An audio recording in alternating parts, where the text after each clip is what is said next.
Hello students, welcome to Find Your Genius. I am your educator for biology class. Dear student, आज हम plus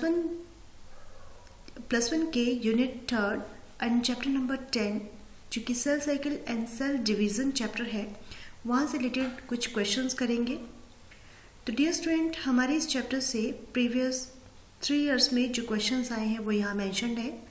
2017 में इस chapter से 3 question, 2018 में 1 question and 2019 में 2 क्वेश्चंस एंड 2020 में according to me 2 question expected है। Right, तो डियर स्टूडेंट, हमें फॉलो करने के लिए आप फेसबुक हमारा अकाउंट, इंस्टाग्राम और टेलीग्राम ग्रुप ज्वाइन कर सकते हैं। और साथ ही अगर आपको हमारी वीडियो पसंद आती है तो आप यूट्यूब चैनल को लाइक एंड सब्सक्राइब करें ताकि और भी ज़्यादा आपको नीट से रिलेटेड इन्फॉर्मेशंस एंड वीडियोस मिले। तो डियर स्टूडेंट, आज का हमारा जो क्वेश्चन बैंक है उससे रिलेटेड हम कुछ क्वेश्चन सॉल्व करेंगे। तो हमारे सामने फर्स्ट क्वेश्चन है, in the somatic cell cycle A option G1 phase DNA content is double the amount of DNA present in the original cell. B option, DNA replication takes place in S phase. C option, a short interphase is followed by a long mitotic phase. And D is none of these. Dear student, ये जो question है वो हमारा somatic cell से related है। तो मैं आपको बता दूं सोमेटिक सेल क्या होते हैं। Other than the reproductive cell, जो सेल हमारी बॉडी में होते हैं वो होते हैं सोमेटिक सेल। सोमेटिक सेल जो है उसके जीन्स नेक्स्ट जनरेशन में पास ऑन नहीं होते, तो ऐसे सेल कहलाते हैं somatic cells. Dear student, somatic cell जो है वो माइटोटिकली डिवाइड करते हैं। राइट, तो इसके बारे में जो भी पॉइंट्स हमारे बनते हैं तो चलो उसके बारे में हम देखते हैं। डियर स्टूडेंट, आप इसको वीडियो को पॉज करके ये नोट डाउन कर सकते हैं सोमेटिक सेल के बारे में। तो यहाँ पे हमारा जो क्वेश्चन है, क्वेश्चन रिलेटेड क्वेरी है वो है सोमेटिक सेल साइकिल के बारे में। तो पहले हम बात करते हैं cell cycle. Dear student, cell cycle की 2 बेसिक फेजेस होती हैं। सेल जब अपनी जो है वो एक साइकिल कंप्लीट करता है तो कैसे करता है, तो उसके 2 बेसिक फेजेस है। पहला है इंटरफेज, दूसरा है एम फेज। जो इंटरफेज है उसमें 3 सब स्टेजेस आती हैं, G1, S और G2 phase. And M phase में आती हैं डिफरेंट सबस्टेजेस जिसमें सेल डिवाइड करता है। तो अगर कहा जाए तो इंटरफेस और एम फेज ये जो है वो कंप्लीट एक सेल की साइकिल को करती हैं।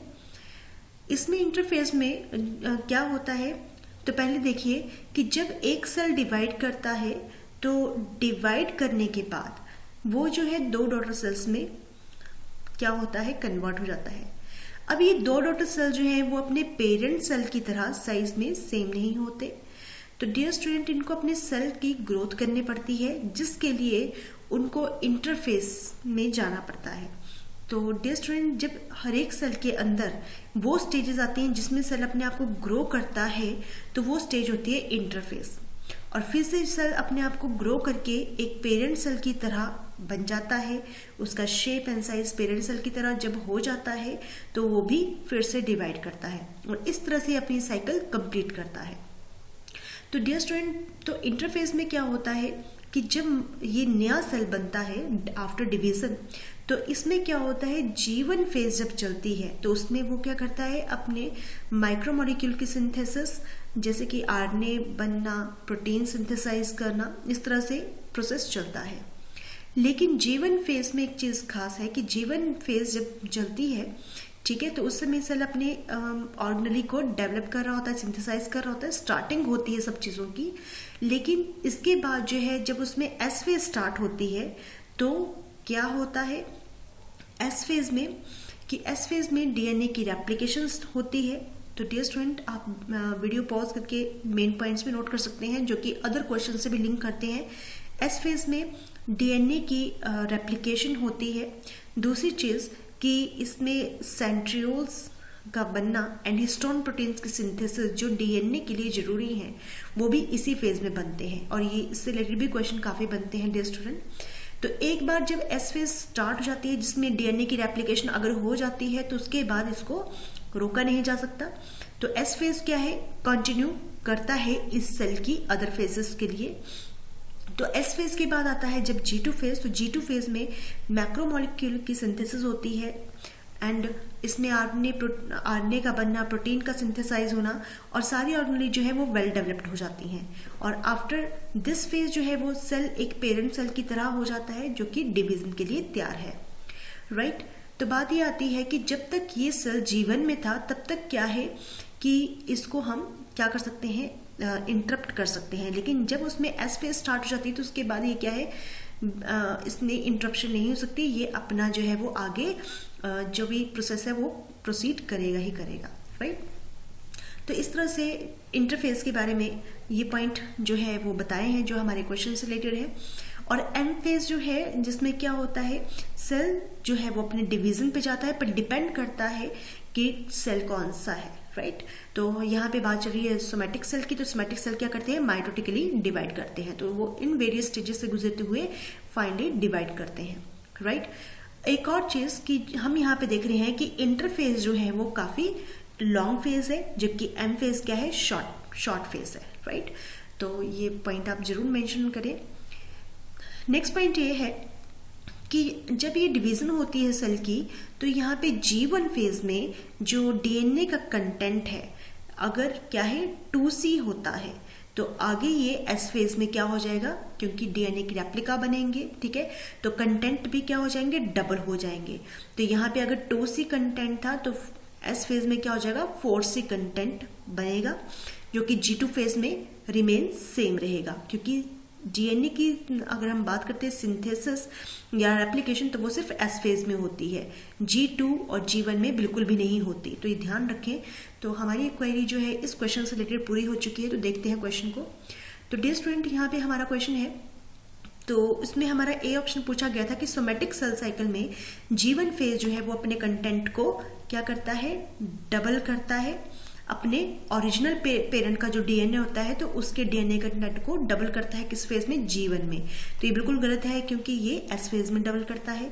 दूसरा है डीएनए की रेप्लिकेशन किस में होती है, एस फेज में होती है, ये बिल्कुल सही बात है। और तीसरा है ऑप्शन में कि शॉर्ट इंटरफेज जो है वो followed by a long mitotic phase, तो ये बात यहीं से ही गलत हो जाती है क्योंकि इंटरफेज क्या है, लॉन्ग फेज है, एंड माइटोटिक क्या है, शॉर्ट फेज है। तो and D option none of this, तो ऐसा नहीं है कि हमारे यहाँ पे आंसर नहीं बन रहा है, हमारा आंसर बन रहा है क्या, बी, तो इसलिए हमारा ये नन ऑफ दिस भी चॉइस में नहीं होगा, तो इसलिए हमारा आंसर यहाँ पे बन चुका है क्या, बी, राइट।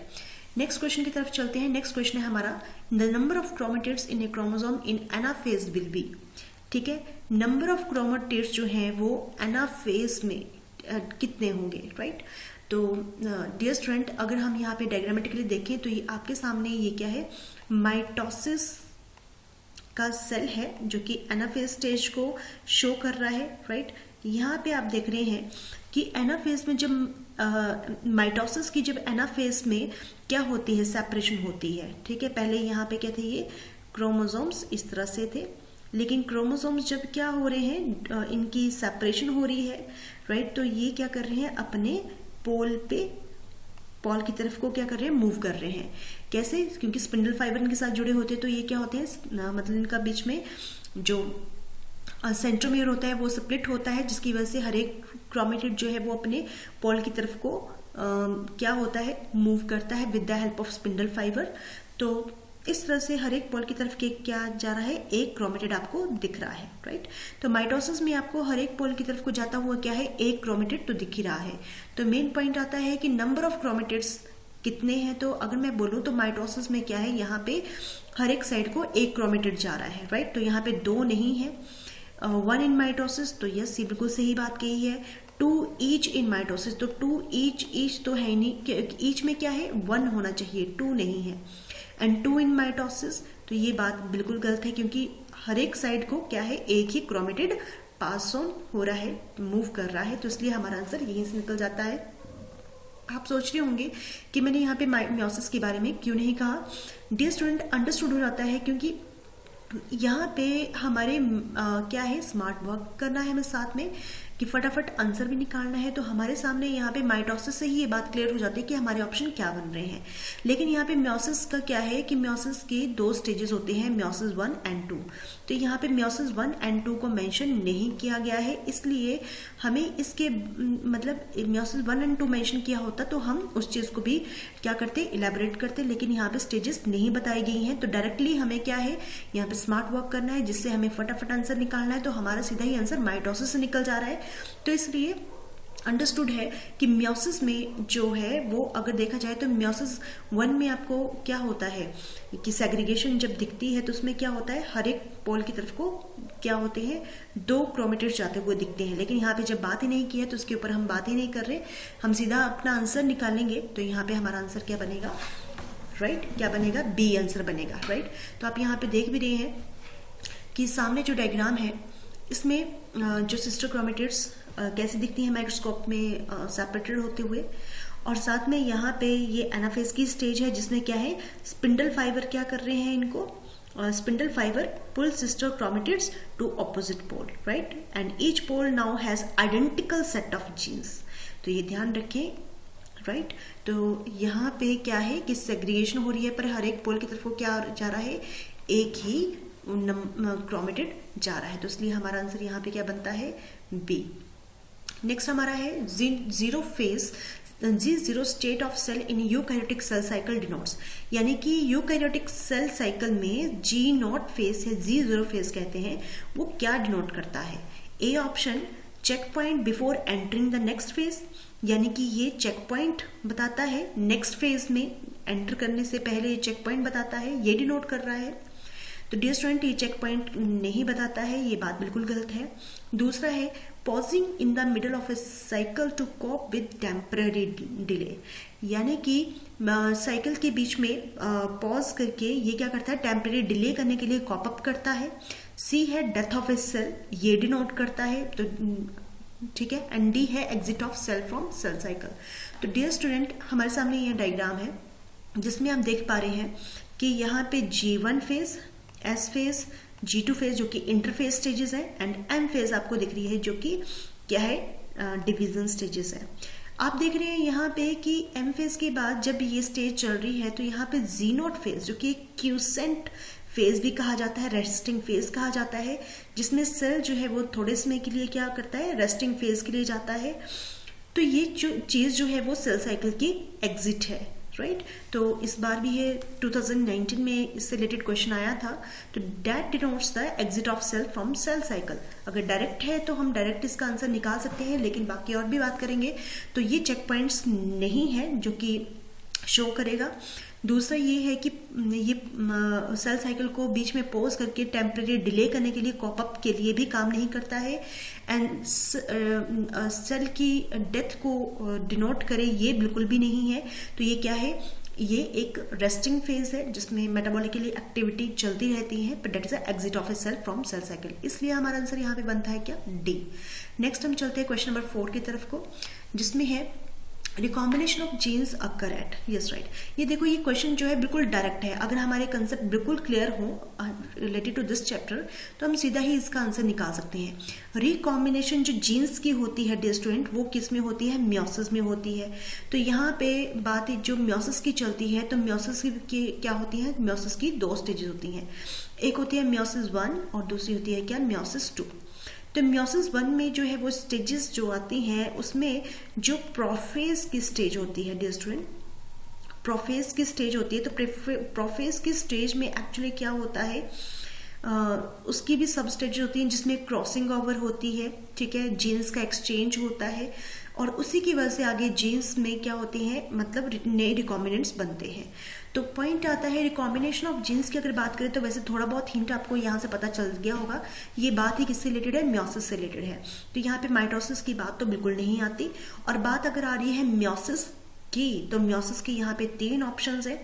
तो डियर स्टूडेंट, यहाँ पे देखिए कि म्योसिस में जो प्रोफेज 2 एंड मेटाफेज 2 है, राइट, उसमें जो है रिकॉम्बिनेशन ऑलरेडी प्रीवियस स्टेजेस में हो चुकी होती है, यानी कि म्योसिस 1 में ही ये चीज हो चुकी होती है। तो प्रोफेज 2 एंड म्योसिस 2 की, प्रोफेज 2 एंड मेटाफेज 2 की यहाँ पे बात बिल्कुल भी नहीं आती। सीधी सी बात है, ये डायरेक्ट क्वेश्चन है। तो प्रोफेज 1 में क्या होता है, सब स्टेजेस आती हैं जिसका नाम है डिप्लोटीन। डिप्लोटीन एक स्टेज है जो कि प्रोफेज 1 की ही स्टेज है, जिसमें क्या होता है कि जो क्रोमोसोम्स होते हैं एक्चुअली, राइट, जो आपस में क्या है, मतलब बिल्कुल अटैच थे, उनके बीच में क्या था, साइनेप्टोनिमल कॉम्प्लेक्स बना हुआ था, लेकिन वो क्या हो जाता है डिप्लोटीन स्टेज में डिसॉल्व हो जाता है, राइट, डिसॉल्व हो जाता है। और ये जो क्रोमोसोम्स है वो सिर्फ अपने मतलब जो क्रॉस ओवर साइड्स हैं वहीं पे जुड़े रहते हैं। तो वो स्टेज हमें देखने को मिलती है डिप्लोटीन स्टेज में। और इस स्टेज में क्या होता है, जो जीन्स का रिकॉम्बिनेशन है वो आपको देखने को मिलता है। तो अगर हम देखें तो इस स्टेज को हम वैसे एक्स शेप स्ट्रक्चर्स या क्लास्मेटा फॉर्मेशन भी कहते हैं, राइट। तो इस तरह से आपको क्रॉसओवर दिखेगा इनके टिप्स पे। तो पॉइंट ये आता है, रिकॉम्बिनेशन ऑफ जीन्स जो होती है वो एक्चुअली प्रोफेज की ही स्टेज में होती है। तो इसलिए हमारा आंसर यहाँ पे जो बनता है वो बनता है क्या, डेट इज अ बी। तो आप वीडियो पॉज करके देख सकते हैं कि एक्चुअली डिप्लोटीन स्टेज में क्या हो रहा है और किस तरह से ये आपको देखने को मिल रहा है, ठीक है, राइट। और उससे पहले जो है पैकेटीन है, ज़ाइगोटीन, लैप्टोटीन, डाइकाइनेसिस, ये सारी स्टेजेस प्रोफेज 1 की है, जिसमें क्या होता है रिकॉम्बिनेशन ऑफ जीन्स जो देखने को मिलता है आपको प्रोफेज 1 की स्टेज में देखने को मिलता है, राइट। नेक्स्ट हम बात करते हैं 5th की, in meiosis the daughter cells differ from parent cell as well as amongst themself due to. Dear student, यहाँ पे बोला गया है जो डॉटर सेल्स होती हैं वो अपने पेरेंट सेल से डिफरेंट दिखती हैं, क्योंकि देखो वही बात आती है, ये केस भी किसका है, मियोसिस के ही केस है। मियोसिस 1 में जब मैं पीछे बात करती थी प्रोफेज 1 की, तो उसमें क्या होता है कि जब क्या होता है क्रॉसिंग ओवर होता है between the paternal maternal chromosomes के बीच में, तो उनके क्या होता है जीन्स एक्सचेंज करते हैं। यहाँ पे आप देख रहे हो जीन्स एक्सचेंज हुए हैं। तो अब ये जीन्स जब क्या होंगे कि आगे यहाँ पे एक डायग्राम में देखिए, जब ये जीन्स क्या होंगे अपने मतलब एक्सचेंज करेंगे मटेरियल को, तो आप देखेंगे फाइनली ये जो एक सेल था जो कि डिप्लॉइड सेल है, राइट, और लास्ट में जब ये 4 हैप्लॉइड सेल बनाएगा तो उसमें क्या होगा, पैटर्नल और मैटरनल करैक्टर आपको दिखेंगे, लेकिन क्या होगा उनमें एक्सचेंज ऑफ मटेरियल हो चुका होगा, राइट। तो इस तरह से ये नए रिकॉम्बिनेंट्स बने हैं जिसमें ये दिखाते हैं कि ये हर एक मतलब गैमेटिक सेल है, ये हर एक गैमेटिक सेल में हर एक तरह का जीन गया है, तो ये सेग्रीगेशन हुई है जीन्स की। दूसरी बात कि इसमें हर एक जो करैक्टर होगा वो अपने आप को इंडिपेंडेंटली असॉर्ट भी करेगा, इंडिपेंडेंटली अपने आप को एग्जिबिट करेगा।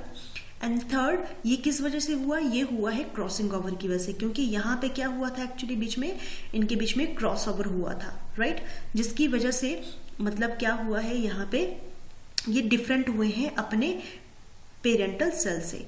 तो इसलिए हमारा यहाँ पे जो आंसर बनता है वो बनता है कौन सा, ए, राइट, क्योंकि क्वेश्चन था हमारा in meiosis the daughter cell differ from parent cell as well as amongst themself due to, तो सेग्रीगेशन की वजह है, independent assortment and crossing over. तो इसी वजह से क्या है जो डॉटर सेल है वो पेरेंट सेल से डिफरेंट दिखती है। बाकी अदर जो ऑप्शंस थे सेग्रीगेशन एंड क्रॉसिंग ओवर ही था, independent assortment and cross over ही था, और सेग्रीगेशन एंड इंडिपेंडेंट असॉर्टमेंट ही था। तो ये सारे पॉइंट जो हैं वो मतलब क्या थे, 2-2 पॉइंट्स को ही बता रहे थे, लेकिन ये तीनों ही जो है वो रिलेटेड है किसके लिए, डॉटर सेल के डिफरेंट होने की वजह से। तो डॉटर सेल डिफर है इन्हीं की वजह से। नेक्स्ट क्वेश्चन हम करते हैं। नेक्स्ट क्वेश्चन है which of the following does not lead to genetic variability. देखो इसमें से है जेनेटिक वेरिएबिलिटी को इनमें से कौन लीड नहीं करता है। देखो बात अगर करते हैं, फर्स्ट है रैंडम फर्टिलाइजेशन, ये तो बिल्कुल ही गलत ऑप्शन है, राइट। बी ऑप्शन है क्रॉसिंग ओवर ड्यूरिंग मियोसिस। देखो क्रॉसिंग ओवर अगर होती है मियोसिस में तो वो जेनेटिक वेरिएबिलिटी को शो करेगा। तो यहाँ पे हमारा क्वेश्चन क्या है, डज नॉट, यानी कि जो जेनेटिक वेरिएबिलिटी को लीड नहीं करेगा। तो भी ये वाला ऑप्शन तो लीड करेगा, तो इसलिए हमारे क्वेश्चन के अकॉर्डिंग ये रिप्लाई नहीं आता है। थर्ड है division of chromosomes during anaphase of mitosis. Okay, कि जो डिवीजन होती है क्रोमोसोम्स की ड्यूरिंग एनाफेज ऑफ माइटोसिस, तो वो जेनेटिक वेरिएबिलिटी को नहीं शो करेगा। यस, क्योंकि जब हम बात कर रहे हैं माइटोसिस की, तो माइटोसिस में क्या होता है, जब 2 डॉटर सेल्स बनते हैं डियर स्टूडेंट, तो उसमें क्या होता है, क्रोमोसोम्स नंबर जो एक पेरेंट सेल का होता है वही क्रोमोसोम्स नंबर जो है वो क्या रहता है, सेम रहता है, राइट। एंड इसमें जो है वो जेनेटिक वेरिएबिलिटी नहीं आती है, क्योंकि ये अपने पेरेंट सेल की तरह ही सेम होते हैं, तो इसलिए ये वाला ऑप्शन तो इसको लीड कर रहा है। एंड डी था orientation of chromosome during metaphase of meiosis. तो देखो मियोसिस अगर हो जाती है तो मेटाफेज 1 से पहले प्रोफेज 1 आती है, जिसमें सब स्टेजेस आती हैं। मैं पिछले भी क्वेश्चन में आपको समझा रही थी। तो उसमें क्या हो जाएगा, क्रॉसिंग ओवर होगी, तो नेचुरली है क्या हो जाएगा, जेनेटिक वेरिएशन हो जाएगी। तो इसलिए वो क्या है, मियोसिस की कंसेप्ट यहाँ पे बिल्कुल नहीं लगेगा। तो हमारा डायरेक्ट यहाँ पे आंसर निकलता है कि कौन सा इसमें से है जो जेनेटिक वेरिएबिलिटी को लीड नहीं करता। तो यस, हमारा यहाँ पे आंसर बनता है सी। नेक्स्ट है हमारा question, at what stage the homologous chromosomes separate due to repulsion but are yet held by chiasmata. ये मैं आपको पिछले ही क्वेश्चन में बता चुकी हूँ। क्यास्मेटा फॉर्मेशन किसमें होती है भाई, तो ये होती है हमारी डिप्लोटीन स्टेज में। डायरेक्ट बता रही हूँ क्योंकि मैं पीछे आपको समझा चुकी हूँ, इसकी definition same as it is थी, राइट। कि इसमें क्या होता है, देखिए सेम है, at what stage homologous chromosome separate. तो यहाँ पे डिप्लोटीन स्टेज है, जिसमें क्या होता है, पहले तो डिसोल्यूशन होगा साइटोप्लाज्मिक कॉम्प्लेक्स का, उसके बाद जो है जो रिकम्बाइंड होमोलोगस क्रोमोसोम है, ठीक है, वो क्या करेंगे, सेपरेट करेंगे एक दूसरे से, accept at the site of crossover. देखिए, तो वो अपनी क्रॉसओवर की साइड को छोड़ के क्या करेंगे, बाकी जो चीज है वहां से सेपरेट हो जाएंगे। और जहां से वो लिंक करेंगे तो उनकी शेप कैसे बनेगी, एक्स शेप। तो कई बार पॉइंट यहां से भी पूछा जाता है, एक्स शेप स्ट्रक्चर किसमें है भाई, डिप्लोटीन में है, जिसको हम बोलते हैं क्यास्मेटा फॉर्मेशन। और ये डायरेक्ट क्वेश्चन है, डायरेक्ट आंसर है। कई बार इस चैप्टर से डायरेक्ट क्वेश्चन भी पूछ लिए जाते हैं और वो बहुत ईजी भी होते हैं, पर ऐसा नहीं है, आपको कंसेप्ट क्लियर होना चाहिए तो आप सारे ही क्वेश्चन सॉल्व कर पाते हो। तो यहां से हमारा डायरेक्ट आंसर निकलता है डिप्लोटीन स्टेज, राइट। नेक्स्ट बात करते हैं, which of the following occurs only once in a life cycle. Okay, तो देखिए हमें यहाँ पे वो चीज बतानी है जो सिर्फ सेल में एक ही बार होती है, उसकी लाइफ साइकिल में एक ही बार होती है। रेप्लिकेशन ऑफ डीएनए, देखिए सेल अगर क्या करेगा, माइटोटिकली डिवाइड करता रहेगा तो उसमें क्या होगा, मतलब रेप्लिकेशन ऑफ डीएनए तो वैसे चलती ही रहती है। अगर एक सेल भी है ना तो उसमें भी क्या होगा, डीएनए से डीएनए यानी कि डीएनए से इंफॉर्मेशन यानी कि रेप्लिकेशन का प्रोसेस तो चलता ही रहेगा, ठीक है। इंफॉर्मेशन डीएनए से बनती ही रहेगी, राइट। तो रेप्लिकेशन ऑफ डीएनए तो होता ही रहेगा। दूसरा है रेप्लिकेशन ऑफ क्रोमोसोम्स, तो क्रोमोसोम्स का रेप्लिका भी बनता रहेगा उस सेल के अंदर, राइट। नेक्स्ट हम बात करते हैं माइटोसिस। तो माइटोसिस का क्या होता है, यहाँ पे एक सेल जब 2 सेल में डिवाइड करता है, ठीक है, तो अब क्या है, जो नया सेल बना है वो भी क्या करेगा, कॉन्टिन्यूसली डिवाइड करता रहेगा, यानी कि अपने पेरेंट सेल की जो प्लाइडी है वो वही सेम बनाता रहेगा। लेकिन जो हमारे पास ऑप्शन है डी मियोसिस की, तो उसको समझते हैं। देखिए डियर स्टूडेंट, यहाँ पे मेरे पास डायग्राम है जिसको मैं ए सिंबल करती हूँ और दूसरा है बी। मान लो ये एक ए सेल है और ये एक बी सेल है। ए सेल में जब मियोसिस हुई तो उसमें रिडक्शनल डिवीजन हुई, ठीक है।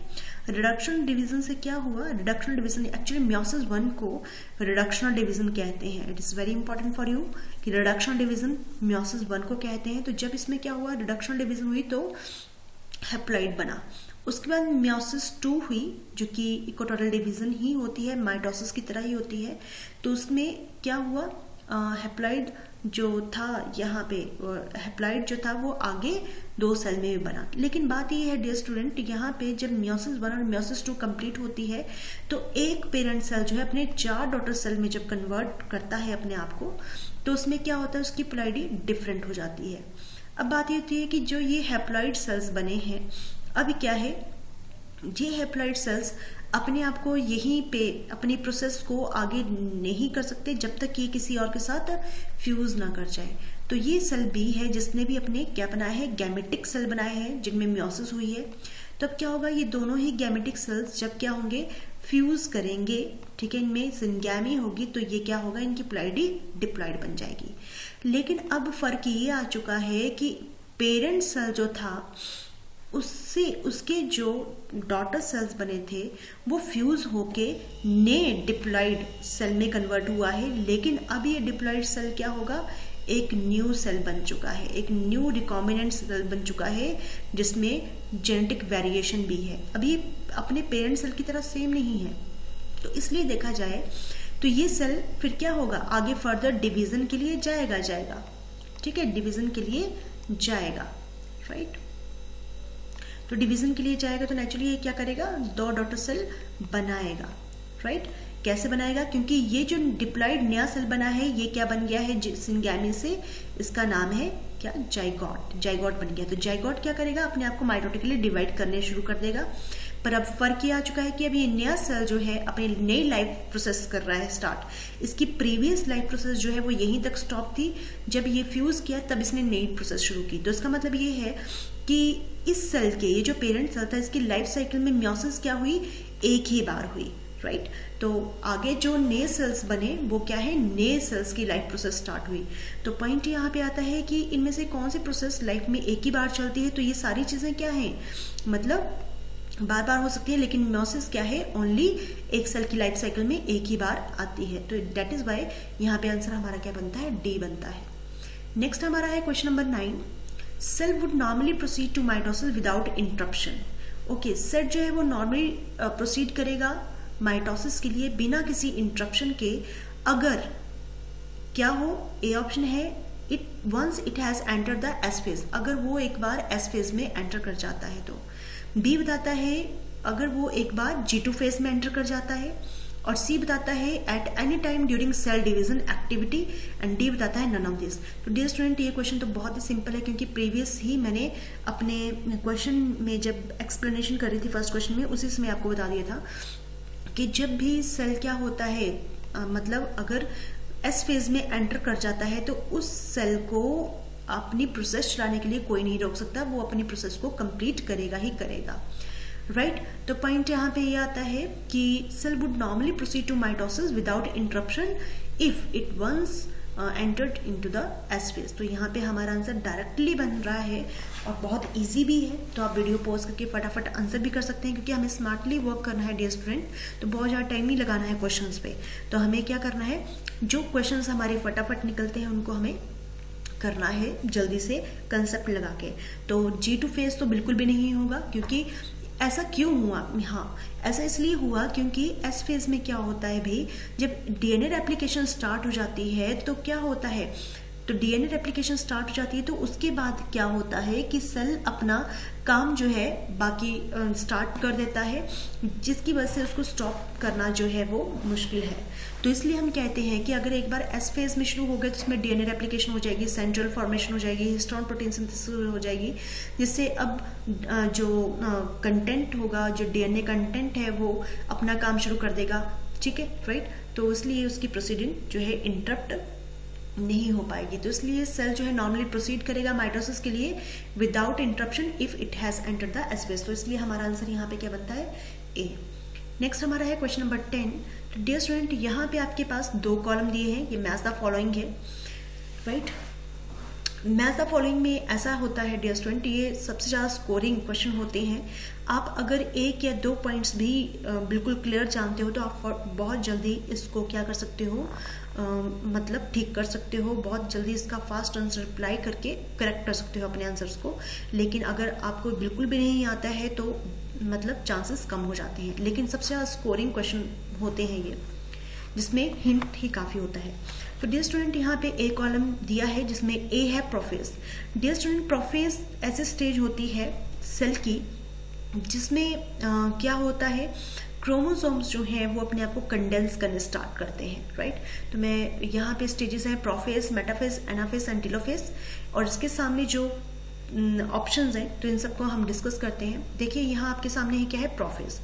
तो पहले क्या है कि ये इंटरफेज में होता है। इंटरफेज में इलोंगेटेड क्रोमोसोम्स, जो इलोंगेटेड जो थ्रेड लाइक स्ट्रक्चर्स पड़े होते हैं वो प्रोफेज में अपने आप को कंडेंस करने स्टार्ट करते हैं।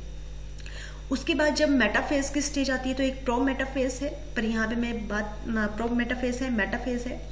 तो मैं बात करती हूँ मेटाफेज के बारे में। मेटाफेज में यहाँ पे क्या दिख रहा है कि जब कंडेंसिंग हो जाती है तो उसके बाद प्रो मेटाफेज में अपने आप को अरेंज करते हैं। और मेटाफेज में क्या होते हैं, सारे के सारे जो क्रोमोसोम है वो एक ही सेंटर में अलाइन हो जाएंगे, इक्वेटोरियल प्लेट बनाएंगे। तो ये ध्यान रखिए कि मेटाफेज में इक्वेटोरियल प्लेट फॉर्मेशन होती है। That's a very much important point for you.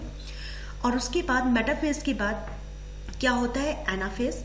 Anaphase में क्या होगा कि यहाँ पे जब इनके मतलब क्या होगा कि एनाफेज में जब ये जाएगा, एनाफेज जब स्टार्ट होगी तो उसमें क्या होगा कि जो ये क्रोमोसोम्स थे वो स्प्लिट हो जाएंगे सेंटर से, और क्या हो जाएगा, with the help of spindle fibre ये अपनी पोल की तरफ को मूव करेंगे। ये मैंने आपको पीछे भी बताया था।